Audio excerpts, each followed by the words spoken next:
Hello दोस्तों, नमस्कार। मैं कुमार अभी GKGS करंट अफेयर्स। आज हम देश के सभी प्रधानमंत्रियों का सुपड़ा साफ करने जा रहे हैं, तो मेरे साथ जुड़े रहिए, क्योंकि इस टॉपिक से किसी न किसी एग्ज़ाम में एक क्वेश्चन आ जाता है। तो स्टार्ट करते हैं। इससे पहले स्टार्ट करने से पहले मेरी वीडियो अच्छी लगी हो तो आपको लाइक कर दें, सब्सक्राइब करें और अपने दोस्तों को शेयर भी कर दें। चलते हैं। टॉपिक है आज का हमारा, देश के सभी प्रधानमंत्रियों का कार्यकाल। 1947 से लेकर 2023 तक हमारे पास 15 प्रधानमंत्री हुए। जो देश का प्रधानमंत्री होता है, जो लोकतांत्रिक रूप से चुनी गई सरकार का नेता होता है, राष्ट्रपति से अपॉइंट करते हैं। जो आर्टिकल हमारा 75 है वो ये कहता है, प्रधानमंत्री की नियुक्ति भारत के राष्ट्रपति द्वारा की जाएगी और प्रधानमंत्री को पद ग्रहण करने से पूर्व भारत के राष्ट्रपति द्वारा पद व गोपनीयता की शपथ दिलाई जाती है। तो हम शुरू करते हैं 1947 से 2023 का समय। पहले हमारे प्रधानमंत्री हैं जवाहरलाल नेहरू जी। ये आज़ादी के समय हमारे देश के प्रधानमंत्री बने थे और 1964 तक देश के प्रधानमंत्री रहे। सबसे लंबा कार्यकाल रहा इनका। 17 बार लाल किला पर झंडा फहराया। इनका टाइम पीरियड 16 साल 286 दिन है। इनके समय बहुत सारी घटनाएं हुई हैं। हम बहुत सारी योजनाएं लेकर आए। आगे चलते हैं। दूसरे 1964 में जब ये एक्सपायर हो गए थे, तो इनकी जगह हमने कार्यवाहक PM बनाए, जिनका नाम गुलजारी लाल नंदा जी है। ये 13 दिन के लिए भारत के पहले कार्यवाहक PM बने। इनके बाद हमने भारत के दूसरे PM लाल बहादुर शास्त्री जी को चुना।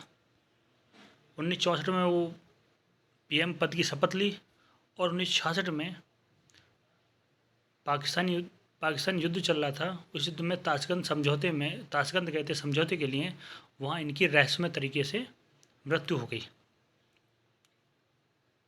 इन्होंने 1965 में भारत पाकिस्तान युद्ध के समय जय जवान जय किसान का नारा दिया था और इसके बाद इस नारे को जय जवान जय किसान जय विज्ञान कहा था हमारे अटल बिहारी वाजपेयी जी ने।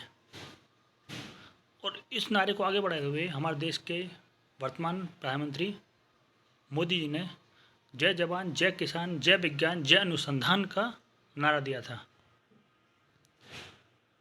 1966 में जब इनकी मृत्यु हो गई तो हमारे देश में दूसरी बार कार्यवाहक PM बने नंदा जी। ये 13 दिन के लिए फिर PM बने और इसके बाद 1966 में PM के पद पर पहली महिला नेहरू जी की बेटी इंदिरा गांधी आती हैं। ये भारत की पहली महिला प्रधानमंत्री बनती हैं। इन्हें 1971 में भारत रत्न दिया था, क्योंकि 1971 में जो पहले पूर्वी पाकिस्तान था उसको आज़ाद कराया था हमने। बांग्लादेश देश स्थापित करने में अहम महत्वपूर्ण भूमिका निभाई थी। इंदिरा गांधी के बाद 1977 में चुनाव होते हैं। इस चुनाव में इंदिरा गांधी जी हार जाती हैं, क्योंकि 1975 में इन्होंने आपातकाल लगा दिया देश के अंदर। 25 जून 1975 में आपातकाल लगा था आंतरिक अशांति के कारण। आपातकाल 3 टाइप का है। एक आर्टिकल 352 में है, एक 356 में है, एक 360 में है। आर्टिकल 352 में जो आपातकाल है उसे राष्ट्रीय आपातकाल कहते हैं, नेशनल इमरजेंसी कहते हैं। दूसरा आपातकाल जो है वो राष्ट्रपति शासन का होता है, 56 वाला। 360 में वित्तीय आपात है, जो आज तक कभी लगा नहीं है। इन्होंने राष्ट्रीय आपात में ही एक पॉइंट था आंतरिक अशांति के लिए राष्ट्रीय आपात, तो उसका यूज करके राष्ट्रीय आपात का लगा दिया था। मोरारजी देसाई बनते हैं देश के पीएम, तो ये आंतरिक अशांति को हटाते हैं, सशस्त्र विद्रोह सब जोड़ते हैं वहाँ, कि जब भी राष्ट्रीय आपात हम लगाना है देश के अंदर तो कोई किसी क्षेत्र या स्टेट में मतलब शस्त्र होने चाहिए लोग बाग, यदि कुछ ऐसा करते हैं वो तब आपात का लगा सकते हो।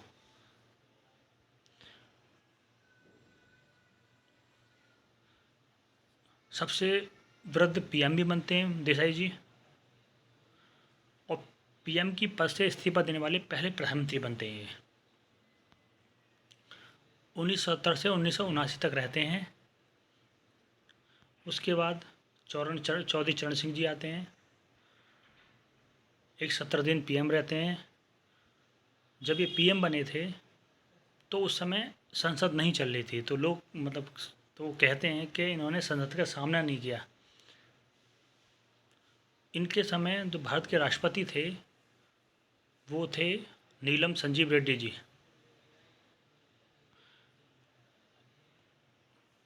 इनके बाद हमारे देश के अगले पीएम फिर इंदिरा गांधी बनती हैं 80 में, और 1984 में इनकी हत्या कर दी जाती है। इनके 2 बॉडीगार्ड थे सरदार, और उनकी हत्या कर दी। प्रधानमंत्री पद पर दूसरी बार संभालने वाली पहली महिला बनी थी। 84 में इनकी जैसे हत्या होती है तो इनके बेटे राजीव गांधी जी को लाया जाता है। 1984 में गद्दी बैठते हैं, 1989 तक वो पूरा अपना कार्यकाल पूरा करते हैं। सबसे युवा पीएम बनते हैं भारत के, 40 वर्ष की एज होती है उनकी। उसके बाद अगले पीएम आते हैं विश्वनाथ प्रताप सिंह। विश्वनाथ प्रताप सिंह 1989 में बैठते हैं, 1990 तक जाते हैं। ये भारत के पहले पीएम हैं जिन्होंने अविश्वास प्रस्ताव पास होने से पद छोड़ा था। इनके खिलाफ अविश्वास प्रस्ताव आया था और वो पास भी हो गया था। इसके बाद आते हैं हमारे चंद्रशेखर। ये 1990 से 1991 के बीच में बैठते हैं। समाजवादी जनता पार्टी सम्मिलित होते हैं ये। इसके बाद हमारे देश के पीएम आते हैं PV Narasimha Rao ji. LPG reform इन्हीं के समय आया था। 1991 से बैठते हैं, 1996 तक रहते हैं। दक्षिण भारत के पहले पीएम बनते हैं ये। हमारे देश में आर्थिक मंदी चल रही थी 1991 में, तब हमारे देश के गवर्नर मनमोहन सिंह जी थे और देश के प्रधानमंत्री पीवी नरसिम्हा राव जी थे। तो नरसिम्हा राव जी ने एलपीजी रिफॉर्म लेकर आए थे। एल से लिबराइजेशन, पी से प्राइवेटाइजेशन, जी से ग्लोबलाइजेशन। इसके बाद हमारे देश के पीएम आते हैं अटल बिहारी वाजपेयी जी। 1996 में पद बैठते हैं और 16 दिन तक, ये 13 दिन का टाइम पीरियड होता है, 13 दिन तक देश के पीएम बनते हैं। सबसे कम कार्यकाल होता है इनका पीएम पद के लिए, और इनकी सरकार एक वोट से गिर जाती है। 1996 में एच.डी. देवगौड़ा जी बैठते हैं, 324 दिन तक इनका कार्यकाल रहता है। जनता दल से संबंधित थे। इसके बाद गुजराल जी आते हैं, इंद्र कुमार गुजराल जी। 1997 में बैठते हैं, 1998 तक जाते हैं। ये भारत के 13वें पीएम बनते हैं। उसके बाद हमारे अटल बिहारी वाजपेयी जी पीएम बनते हैं, 1958 में पीएम बनते हैं और 2004 तक पीएम बने रहते हैं। पहले गैर कांग्रेसी पीएम जिन्होंने कार्यकाल पूरा किया। अब तक जितने पीएम रहे उनका, जो गैर कांग्रेसी पीएम रहे उनका कार्यकाल पूर्ण नहीं हुआ। कोई 6 महीना, कोई 1 साल, कोई 1.5 साल ऐसे रहे। ये पहले गैर कांग्रेसी पीएम बने जिन्होंने अपना पूरा कार्यकाल पूर्ण किया। इनके समय बहुत सारी योजनाएं थी। सर्व शिक्षा अभियान, सब पढ़ें सब बढ़ें, 2004 तक रहे। इसके बाद हमारे देश के पीएम मनमोहन सिंह जी आए। ये 2004 से लेकर 2010 तक 14 तक रहे। 10 साल का कार्यकाल रहा है इनका। पहले सिख प्रधानमंत्री भी हैं और गवर्नर भी रह चुके हैं आरबीआई के। इसके बाद हमारे इस समय भी वर्तमान पीएम नरेंद्र मोदी जी हैं, जो 26 मई 2014 से अब तक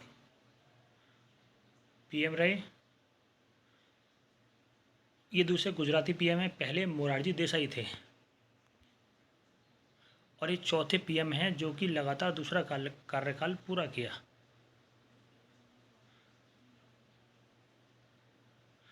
प्रधानमंत्री मोदी भारत के कोई ऐसे चौथे प्रधानमंत्री होंगे जो प्रधानमंत्री के रूप में 2 कार्यकाल पूरा करेंगे। इसके साथ ही वे पहले गैर कांग्रेसी प्रधानमंत्री होंगे जो 2 साल पूरा करेंगे।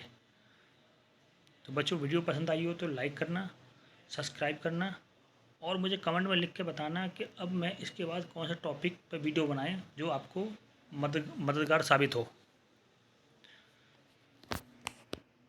तो मैं फटाफट एक बार रिवीजन फटाफट करा देता हूँ।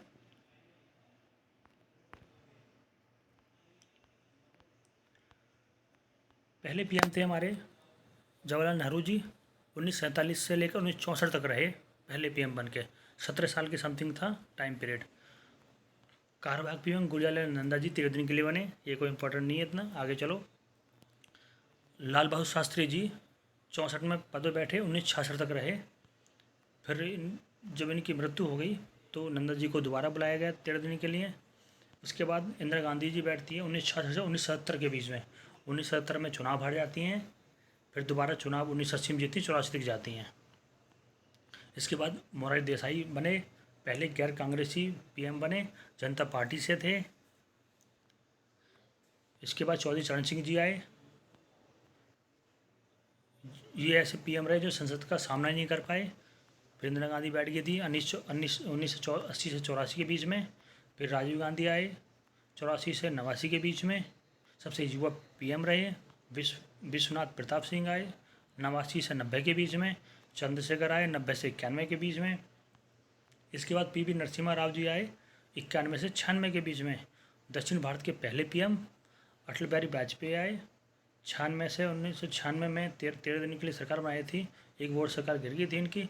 देवगौड़ा जी आए 96 से 97 के बीच में। इंद्र कुमार गुजराल जी आए 97 से 98 के बीच में। फिर अटल बिहारी वाजपेयी जी आए 1998 से 2004 के बीच में, पहले गैर कांग्रेसी पीएम जिन्होंने पूरा कार्यकाल पूरा किया।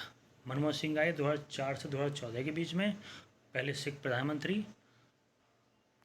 उसके बाद हमारे वर्तमान पीएम नरेंद्र मोदी जी 2014 से 26 मई 2014 से 2023 अभी तक दूसरा कार्यकाल चल रहा है इनका, और चौथे पीएम है जो दूसरा कार्यकाल पूरा करने वाले हैं।